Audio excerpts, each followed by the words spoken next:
So guys, আজকের breaking news, জাপানি তেল দিয়ে জুতো পালিশ করতে গিয়ে অভিজিতের গায়ে ব্যথা হয়ে গেল।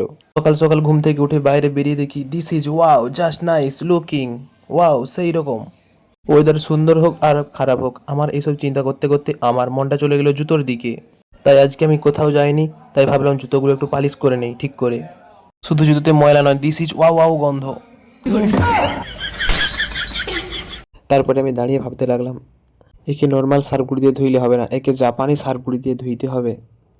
তো আর দেরি কিসের, তারপর নিয়ে নিলাম এই যে জাপানি সার্ফগুড়ি, তার সঙ্গে একটি সুন্দর ব্রাশ নিয়ে নিলাম, তারই সঙ্গে নিয়ে নিলাম একটি জাপানি তেল। জুতো পালিশ করতে তেল লাগে না, না সরি সরি। তারপরে আর বেশি দেরি না করে আমি আমার কাজ শুরু করে দিলাম।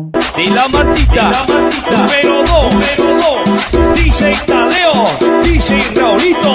হতে হতে তো জুতোগুলো ধকধকে চকচকে প্রায় হয়েই গেল, কিন্তু অভিজিতের গায়ে পায়ে গোটাটাই ব্যথা হয়ে গেল। এরপর অভিজিতের কি হলো দেখতে পেয়েছি।